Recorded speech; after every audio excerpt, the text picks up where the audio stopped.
Hey guys, welcome to our team call tonight. My name is Brigitte Linford, and I'm excited to share with you guys about reasons you may want to quit in this business and why you should not. So this is something that has been on my mind as I have listened to a podcast from, can't remember the guy's name exactly, but he runs the Your Virtual Upline podcast.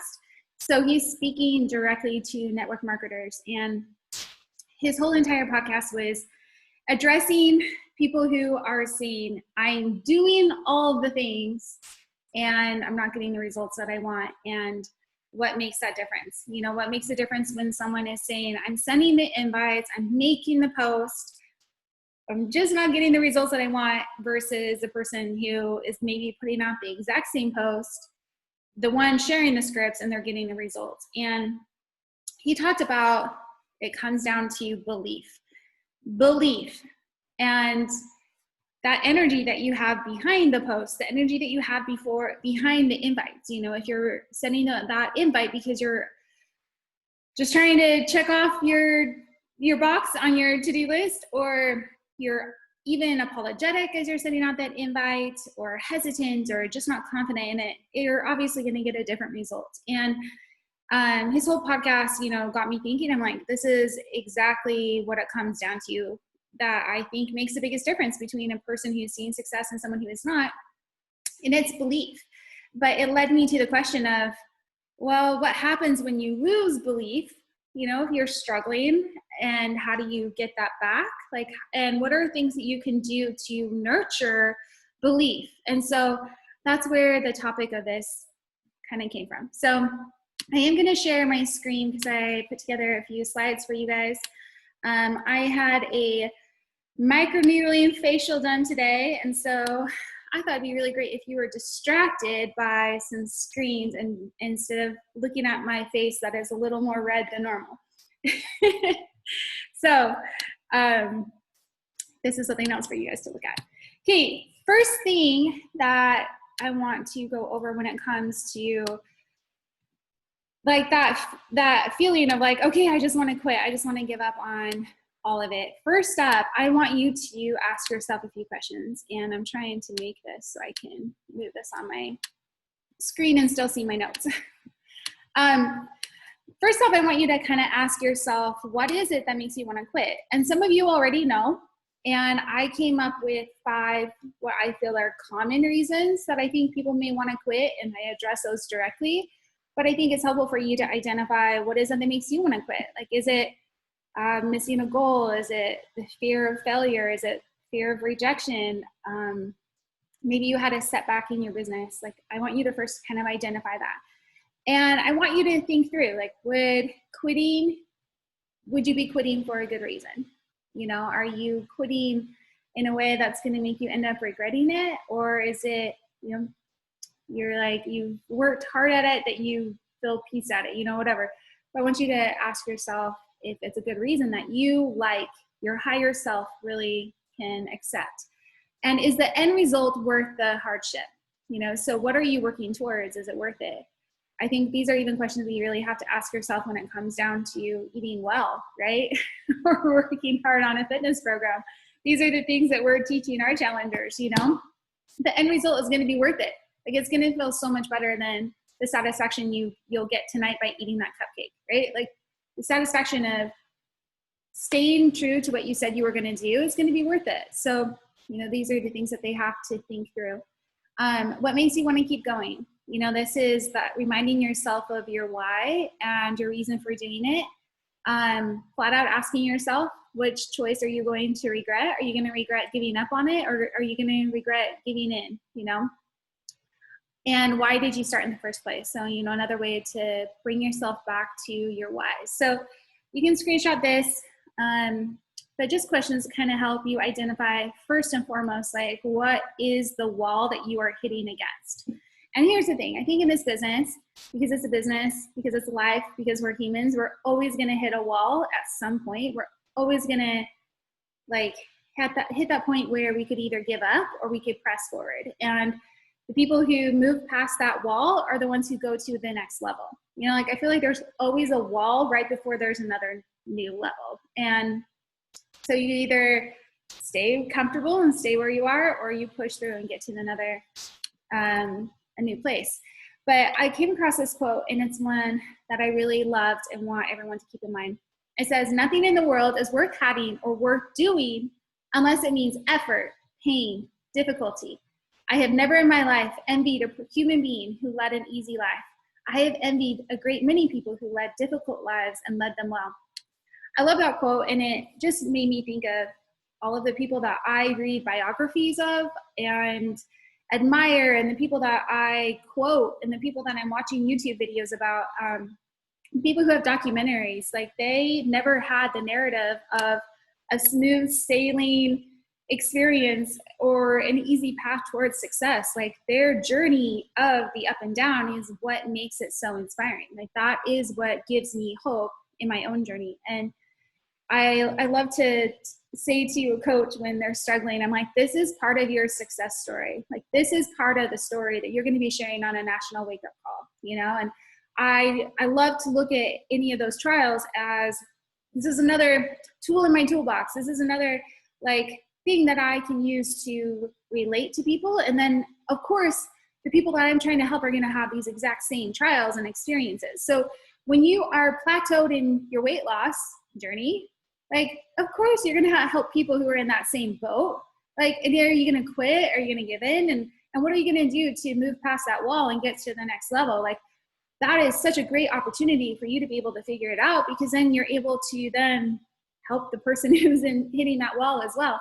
Exact same thing in this business. Like, I think it's such a great thing that I've had to struggle to hit Success Club in months. And I think it's such a great thing that I had my very first builder who almost got to diamond cancel.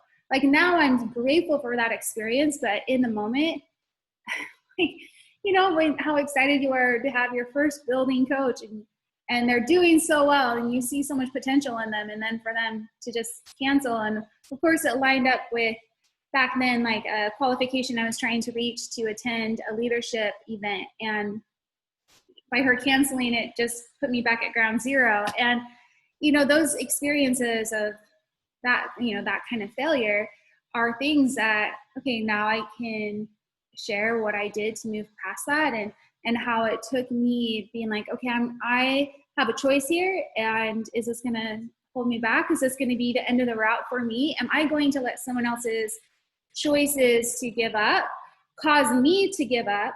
Or am I going to be the person who influences my own decisions and dictates my own future? And I was like, I'm not going to let her influence me. Like, I'm just not. I'm going, this is spiteful, but I'm like, I'm going to work so hard that she regrets that. And then she looks back and is like, man, that was the most stupid decision I ever made. And I think that's okay. But sticking with it, those are the stories that inspire other people. So I wanted to directly address reasons that you may want to quit. And I think these are things that everybody can probably relate to at some point, one or another. The first one that I thought of, I'm like, okay, I know people want to quit because they fear being rejected, or they are rejected. And here's the thing that I have noticed, though, with rejection is that I don't want to work with everyone. And I think if you were really honest with yourself, you don't want to either. Like, you don't want that really, like if you're kind of a mellow person, you don't want the person who's bouncing off the walls to like be in your like space 24/7, right? Like, you don't want that. And you don't want the person who is really mellow. If you're like, let's go, like, you just don't vibe with every single person. And for everyone who is married, like, I want you to think about all of the people that you rejected or that rejected you. Like, that was such a good thing, because they are clearly not the person you were supposed to be with, right? We're supposed to have people reject us to find the ones that are for us. And so I think it's actually such a benefit that if I'm being so obvious in who I am and the kind of person that I like want to attract, that someone is able to remove themselves from my space for me, like that, I'm doing a good job. So I look at it as if I'm getting rejected, that means I'm doing something right. I will say also, I think a lot of times people just fear rejection from people that they love, and they haven't actually been rejected. I also think it's important to identify, like, you're not messaging someone and saying, hey, do you like me? Do you think I'm somebody who it has value and has worth? Like, you're not asking that. You are asking them if they're ready to change their life, and if they're ready to work out every single day and change what they're eating. And so I just think it's important for people to remember it's not a personal thing. It's sincerely not. And you're asking them to do hard things. And many times they have to marinate on that thought and think about it before they're ready to make those changes. But another thing I just wanted to point out with this is that we can't make assumptions about anyone. We just can't. Everybody needs this. Everybody can benefit from what we have to offer. And so make sure that you are putting your journey out there. Make sure you're sending that invite, because you sincerely have no clue who's been looking for this very thing. You don't know what's going on behind closed doors. You have no idea who's been praying for this, who's been searching for a solution, and they're looking for a sign. And I can't tell you how many experiences I've had of coaches on my team or clients on my in my challenge groups who have told me the story of how they were looking for something and they were praying for something, and they knew they needed something, and they took the fact that I messaged them as a sign that this was the thing. Do you know what I mean? Very rarely has it been a post that you made was the sign that I should do this. Like, very often it's been the fact that they were personally messaged as they were like, okay, this is clearly meant to be. So make sure that you are not making an assumption that, like, they're going to reject me, they're not going to like me, whatever. I think if you are personalizing your invites and also sending follow-ups, then people realize that you care about them. Even just today, I had someone follow up with me about a service that they messaged me about, and they had offered something to me. And when I got the first message, I was like, kind of assumed it was a copy paste message that was sent to a ton of people. So I just didn't even respond.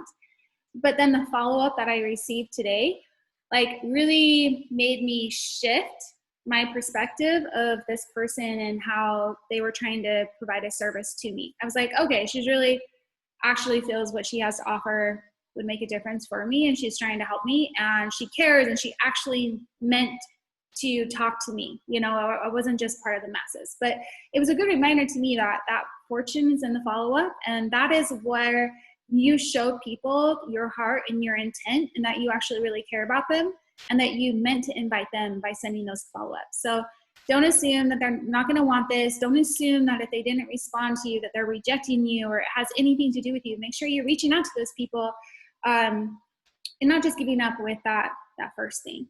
One last thing I want to share about this is when it comes to belief, I think it makes a huge difference when we are reminding ourselves of the success stories, both in the business and in, like, the transformations physically that people have, and mentally, and like inside and out.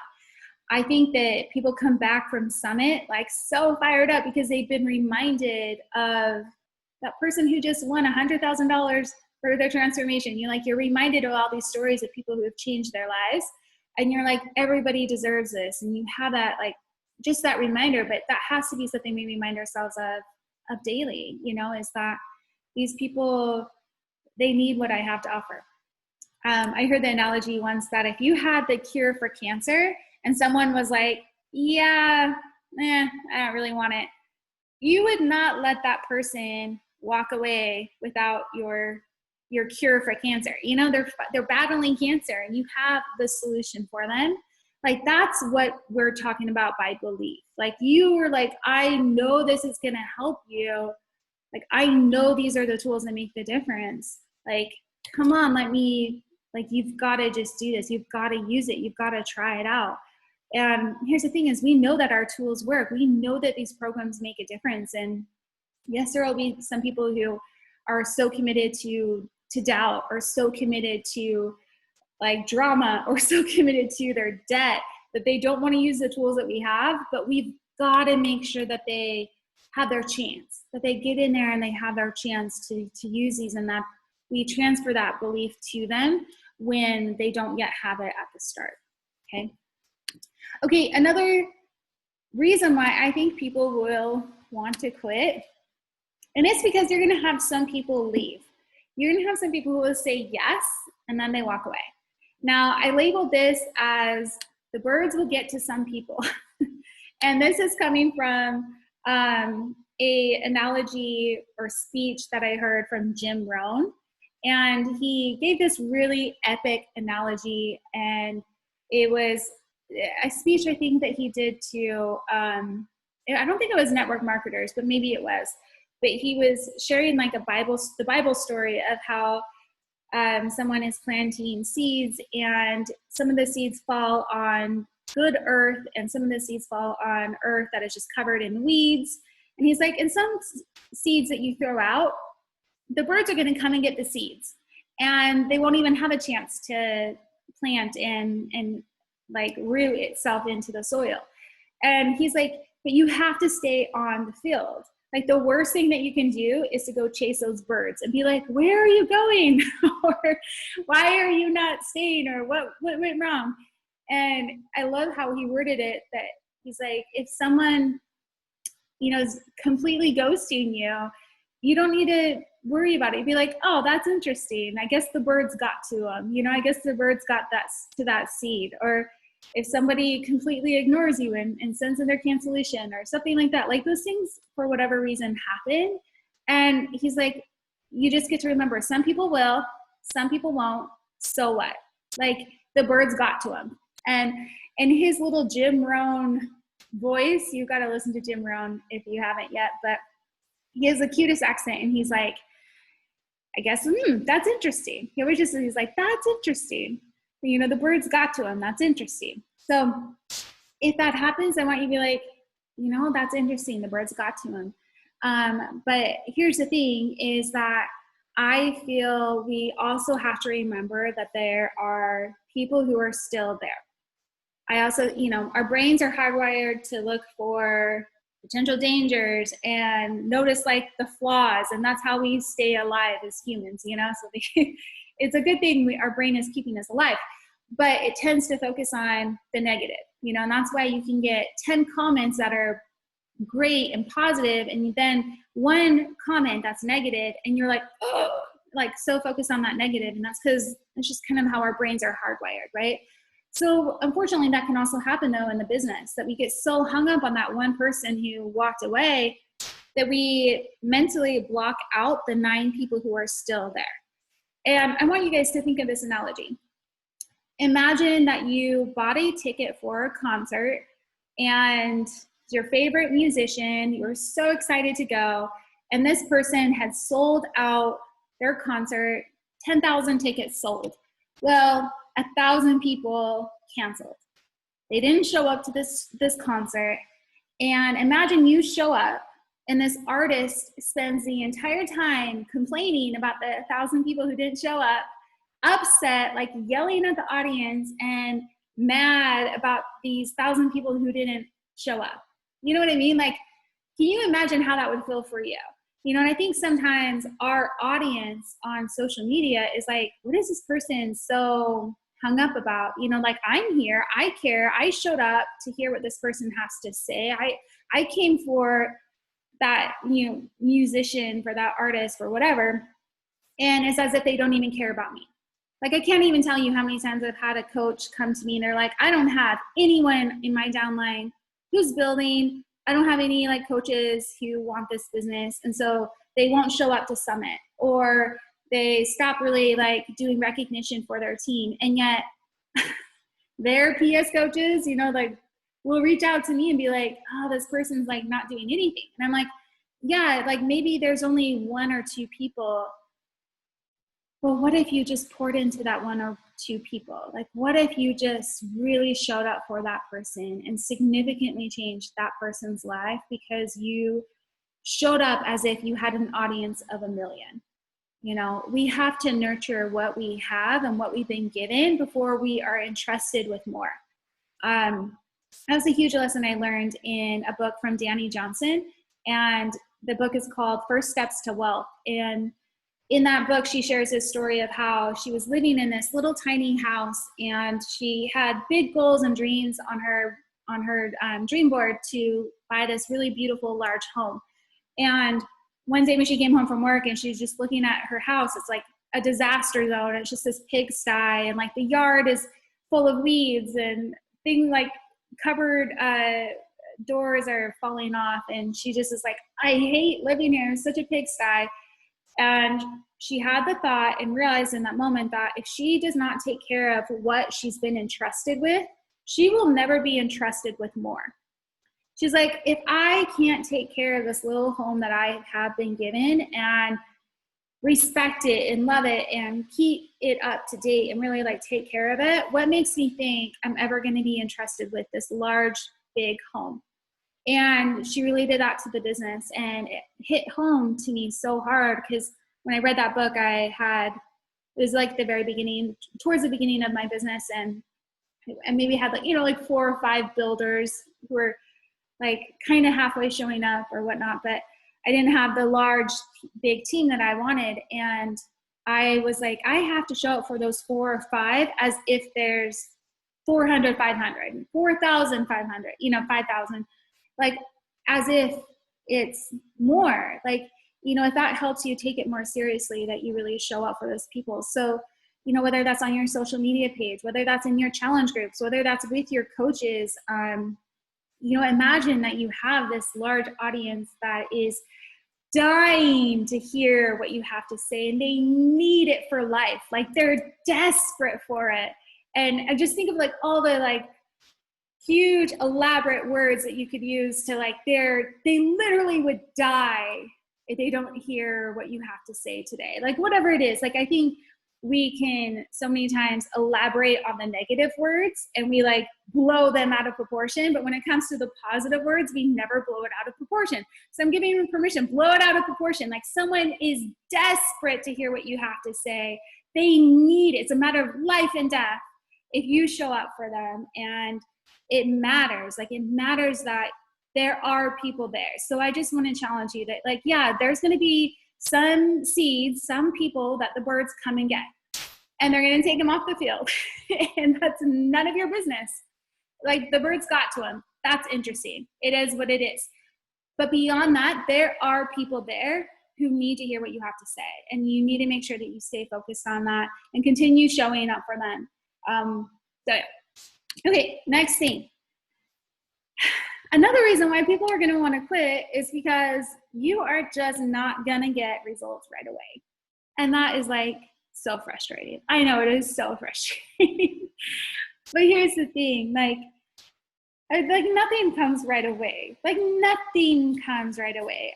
I mean, even when it comes to eating crappy, like you still don't gain weight 10 pounds overnight. Like you just never do. And so it's the side edge effect, you know, that results in the positive and in the negative come over time, over that compounded choice made day in and day out. And you have to stay the course. You have to stay the course. Now, I was thinking about this and I'm like, okay, well, what is the antidote? What is the antidote to this problem of I'm not getting results right away? And I'm actually going to share at the end, I think it's a list of 7 or 8 antidotes to this specific thing that you're not really getting results away that will help you stay motivated. But one thing I just want to encourage everybody on this call to do is to reach out.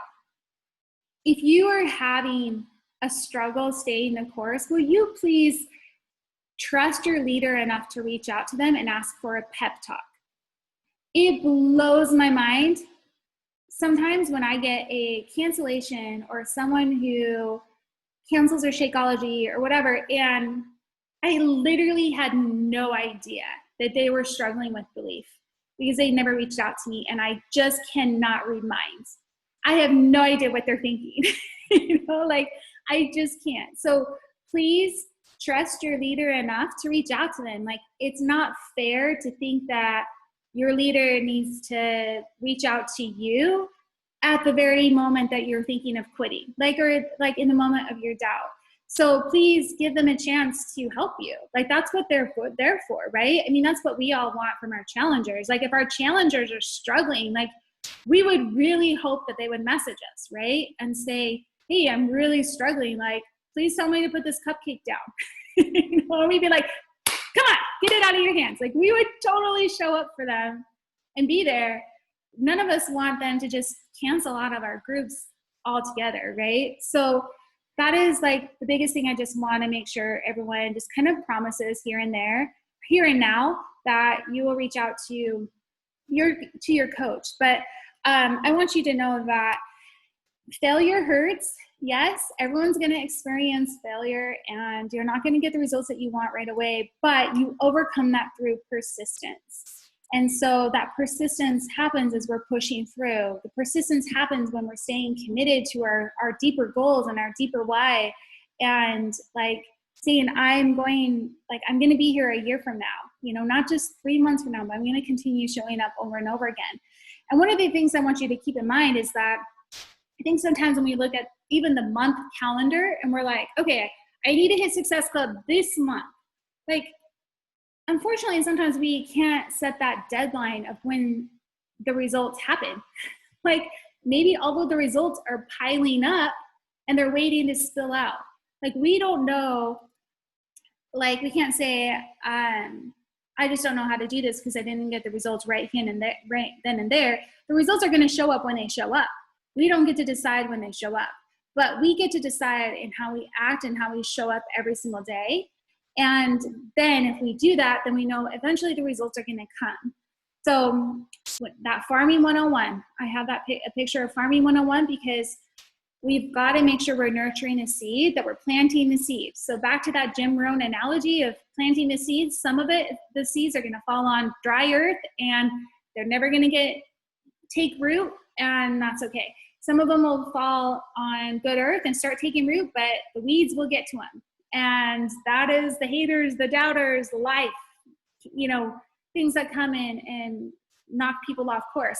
But some of it will fall on good land, but then it's up to us at that point to continue nurturing it. And that's our consistent effort. So sticking with it. And then at that point, that's what we can control. From there, we can't control when the results come, but we can know that the results will come. It's inevitable. It is inevitable. One thing that I was given advice on is when you ever start doubting the belief that that the harvest will come, catch as many sunsets and sunrises as you can. I know that sounds like a really random thing, but catch the sunsets, catch the sunrises, and be reminded that the sun always comes up. Like, the sun always comes up. The harvest always comes. Things always get better after hard times. Like, it is inevitable. Like, when we're in hard times and we're not getting results, we think that's how it's always going to be, and that's not true. Okay? All right. I want to make sure I have enough time to get to the last part of it. Okay. Another reason why you are going to want to quit is because you don't have someone treating you like an employee.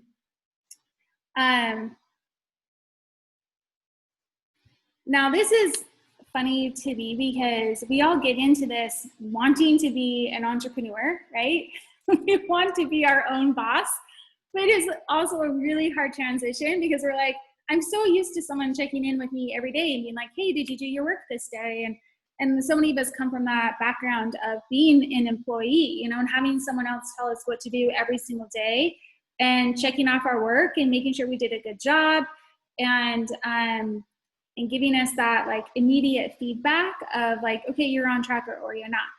And here's the thing though, like, I think that's a good thing. Like, this is your freedom to do what you want to do. And I want you to focus on the desire beneath the desire.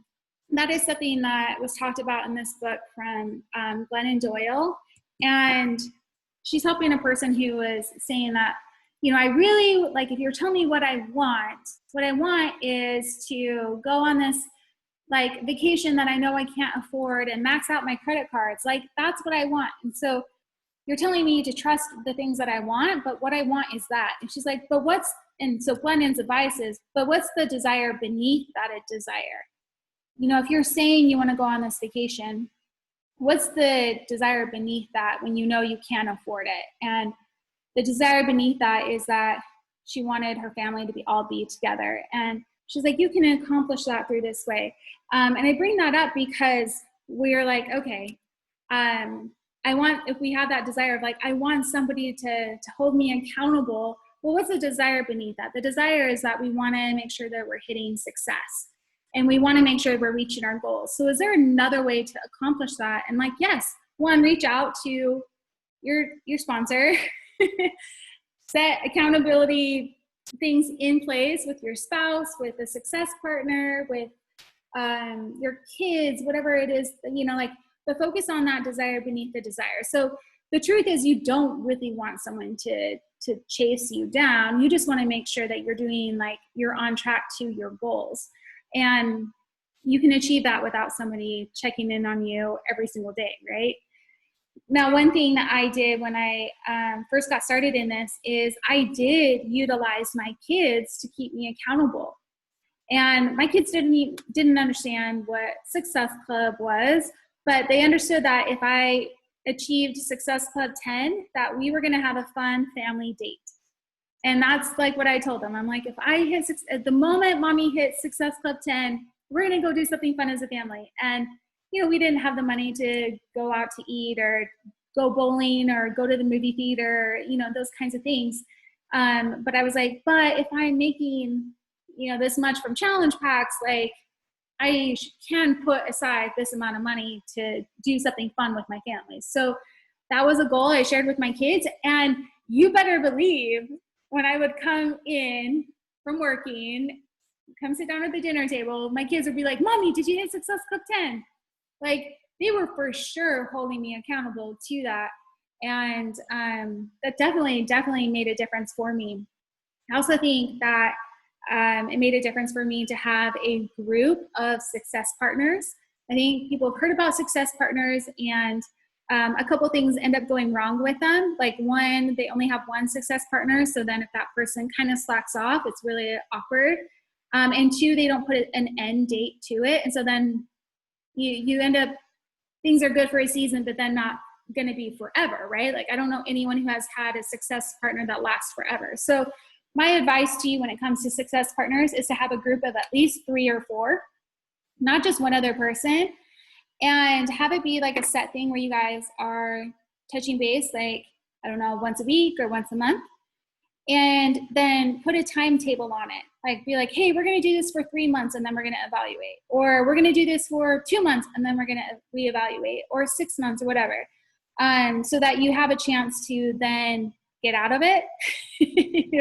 if you move to a different level and they chose not to, or whatever. But I do think that success partners can be a really powerful thing if you just kind of take that advice and do it a little differently than maybe you've been told. Okay, the last thing I wanted to share as far as why you may want to quit. And here's the thing, like, you're going to have to put yourself out there and do something unconventional.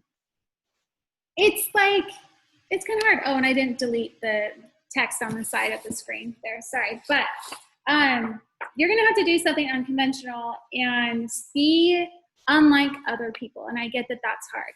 I want to read to you a little part from this book, Untamed by Glennon Doyle. And because I loved this story. So she shares, I'm just gonna, let me see how long it is on. Oh, it's not, well, maybe I should I'll summarize it. So she's sharing how she was at the zoo with her family and they went to the big event. It was a cheetah run.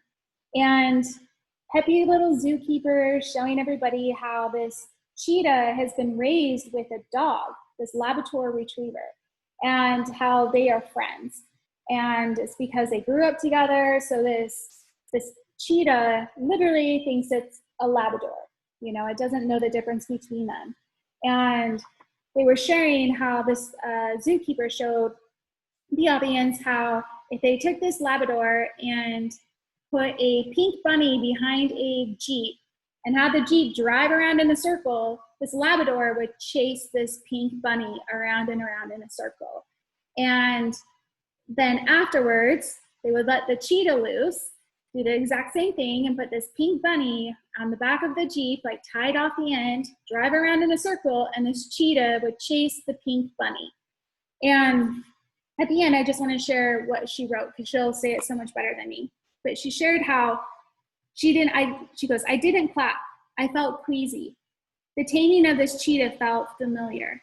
She goes, I watched the cheetah gnawing at the stake in the zoo dirt and thought, day after day, this wild animal chases dirty pink bunnies down a well-worn, narrow path they've cleared for her, never looking left or right, never catching the damn bunny, settling instead for a store-bought steak and the distracted approval of sweaty strangers, obeying the zookeeper's every command.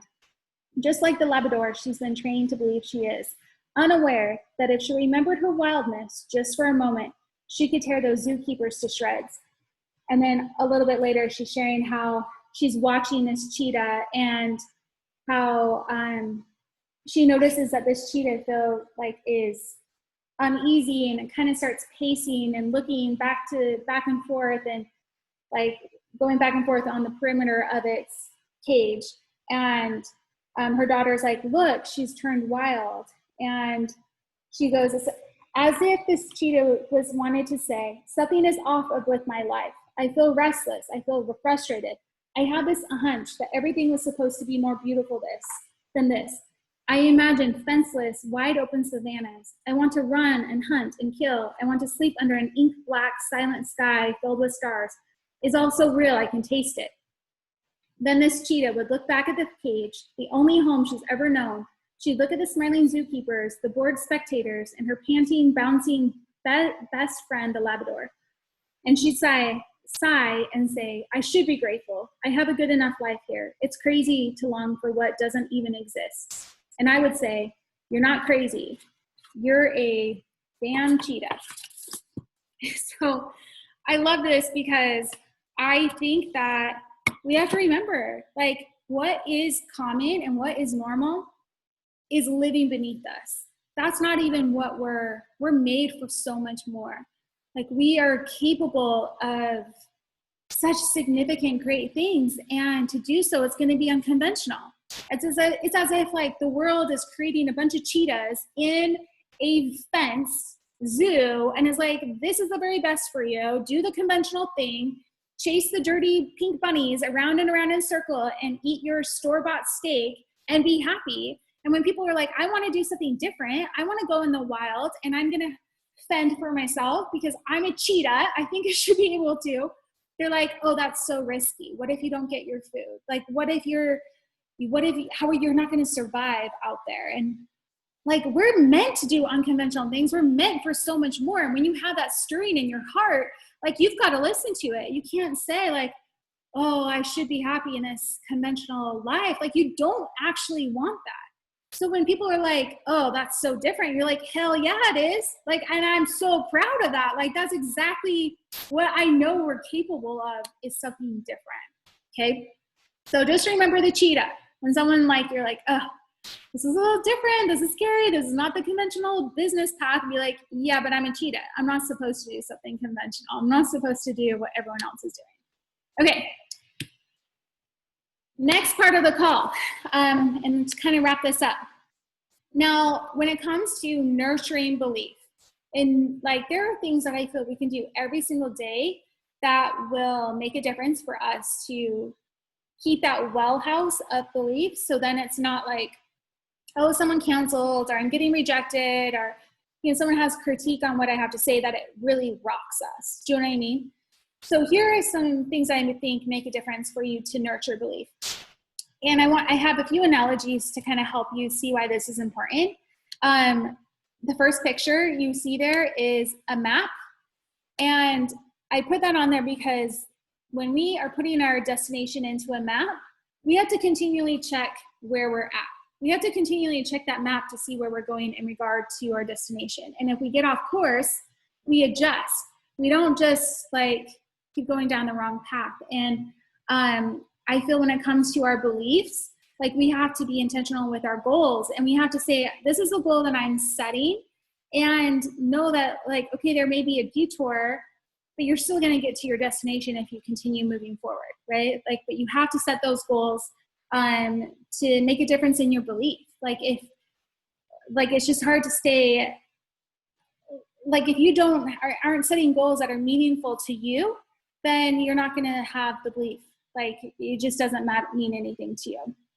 Another image that I have on here is this diabetes prick of the finger. And I thought of this because I have a friend who has kids with type 1 diabetes. And one time she shared an analogy of how they're hooked up to a little machine that is constantly measuring their blood sugar levels. And, you know, normal bodies are constantly like producing just enough insulin. And if you're not getting that constant stream of insulin, then you have to do something to pump that in. And she talked about like our faith and how we have to do little things every single day to kind of keep that in check and keep our faith in the levels that we want it to.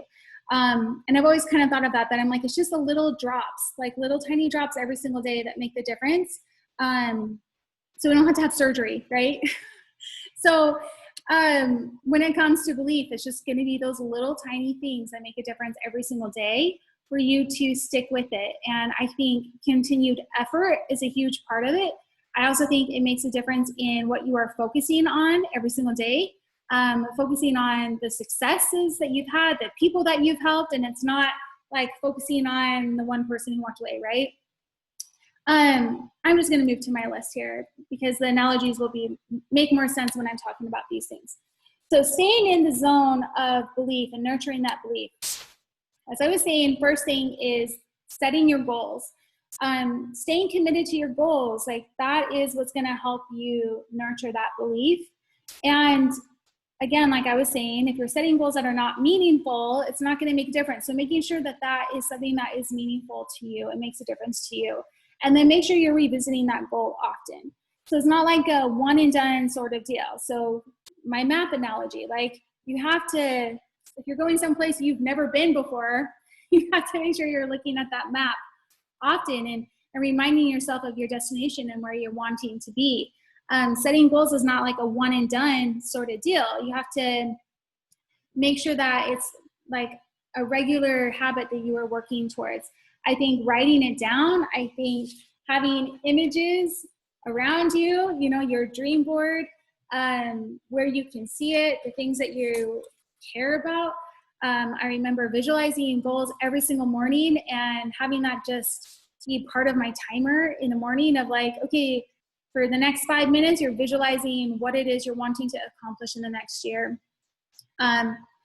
Another thing that will help you nurture your belief is to surround yourself with things that are inspiring to you. I think looking at people who are killing it in the business makes a difference, that national wake-up call. I think looking at people who are having success with the programs, I think really helps you stay inspired and nurture that belief. Another thing that I feel makes a big difference is looking at the big picture. So maybe you're not where you want to be right in this exact moment, but with that dedication and that patience, like, you know what's possible, right? And so keep that success file. Like I was saying at the beginning, it's easy to look at the one comment that's negative out of the 10 that are positive. And so keep a success file to remind yourself of the people that you've helped. I have this image.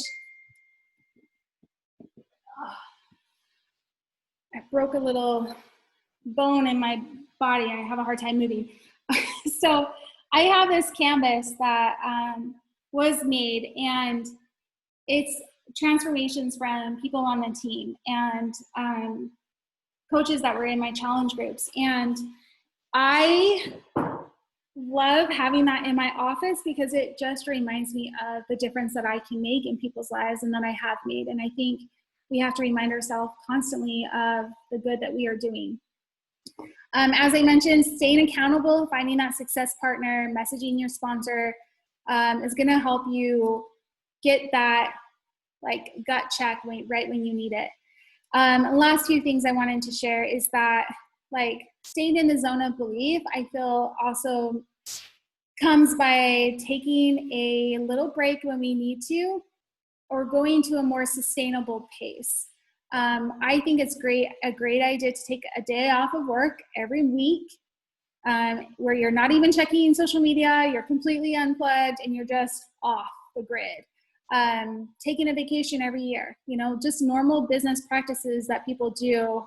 we should be doing it in this business too, right? People don't work 24/7, and yet because social media is on 24/7, we think we need to be on 24/7, which we don't. So make sure that you're scheduling a playtime. Make sure you're doing activities that nurture the play, like joy, the play. Make sure you're playing. And yes, you're going to have to stay the course. You're going to have to make sure that you are giving your goals the effort and the maintenance it takes to achieve them. But I think it's helpful for you to identify what's your next step, the one next step that you have, or in other words, the domino piece that you could work on that will then influence all of the other things that you want to happen in your business. So that domino piece, I think is an interesting thing for us to think about. And I was having a conversation with Alicia, actually, on this call about this, and kind of helping her identify like, hey, what is it that if you focus on this one thing in the business will influence all of the other things to come to fruition that you want to see happen. And she really focused on a certain part of her challenge group that she's like, if I really am marketing people having the internal transformation that I want to have, then that helps me have more passion in this business and get more excited about it. And just focusing on that one domino piece that will then influence the other pieces. Does that make sense? That analogy of a domino piece, like you knock it down and it makes everything else fall into place. So that is staying the course, is saying like, this is the first thing that I need to focus on. This is the domino piece that I need to work on. So those are the things I wanted to share with you guys. I just want to make sure that you know that belief is something that it's normal for it to be shaken. Like there are those things that I came up with, common things that shake belief, but that is normal. But there are things that you can do. There are thoughts that you can choose to have that will switch that around. And there are things that you can do every single day to nurture that. And just know that like it's always, always, always worth it, and that you make a difference in people's lives by sticking with this. And to stay focused on your goals, stay focused on why you started in the first place, what it is that you want to accomplish in this, and train your brain to look for the positive by keeping that success file of people that you've helped, and the success file of people who are reaching their goals and are like achieving the business goals and the challenge group kind of goals that they want to have. And it will help you to see that happening in your own business. Last tip that I have for you guys, and then I'll be done, is to keep a written journal of what is working, or evidence that I am achieving success. So if you have the book from Moira Casaba, she has like a planner, and she calls it the Book of Proof, if I'm remembering correctly. And what it is every single day, instead of writing a gratitude journal, you're writing down, this is the evidence or the proof that I'm moving closer to my goals, that success is happening in my life. And that is a fabulous, fabulous way to nurture belief, that this is working for you, is to be looking for it, be looking for that evidence that this is working in your life. So that is all I have for you guys tonight. Thank you all for tuning in. I am so glad you were here, and I will share the recording in the team page. Have a good night, you guys.